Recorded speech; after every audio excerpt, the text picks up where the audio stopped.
Us an outlook of what this DRC guys are here for and what is the purpose of this particular summit? So what we've deliberately done over the past couple of years, we've targeted DRC as a market. We saw that our trade between Zimbabwe and DRC has been very low.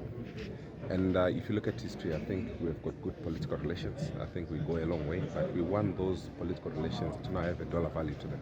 So that's the reason why we did it. So we started with going to what we call the DRC Mining Week in Lubumbashi, where all DRC companies, even globally, would come and do business.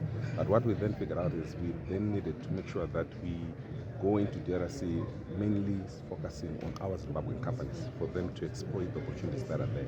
So we then moved away from the DRC Mining Week and we started now going into what we call an Art of Seller mission. That way we also broadened our spec. We're not only focusing on mining supplies, but also going beyond mining supplies.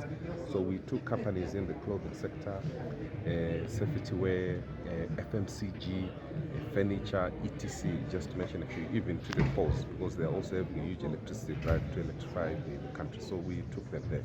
And if I can say, focusing on this year, when we went to Lubumbashi, Likasi, and also Kolwezi. These are 3 different provinces.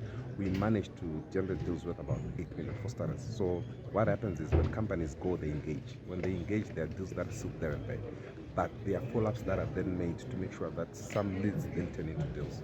So we expect more deals to come out of the show. So this visit also emanated from our visit in around May in Lubumbashi and Kolwezi, where we also invited them to come to the show because they have a huge interest in agriculture. So we said we manufacture inputs, chemicals, equipment, machinery.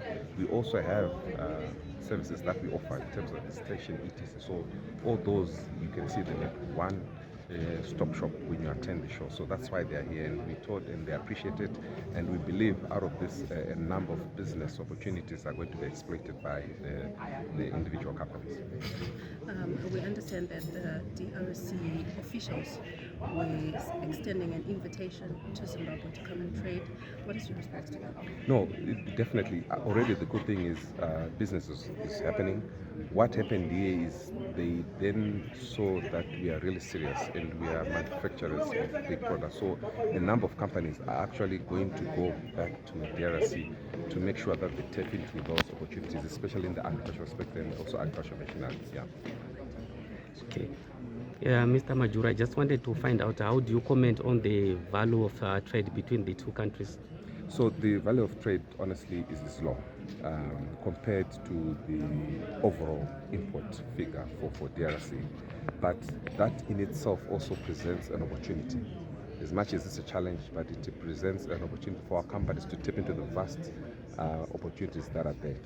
I spoke of the fast-moving consumer goods, but also the horticulture space.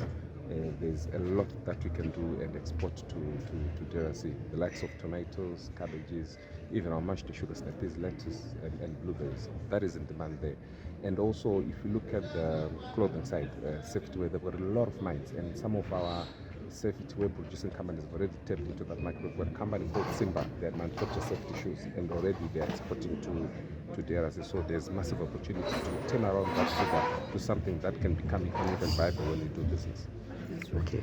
You did mention that our imports are higher than our exports. How best can Zimbabwe improve our export trade? So we are working very closely with ZimTrade on that because the type of investors that we are putting or luring are focusing on value addition, which is the key drive, so that we don't export jobs, we don't export value, but value retains here. If you look at our tobacco, if we do value addition, we can treble figure of tobacco exports by just doing value addition, but also most of the investing that they're looking into is in the manufacturing sector, so that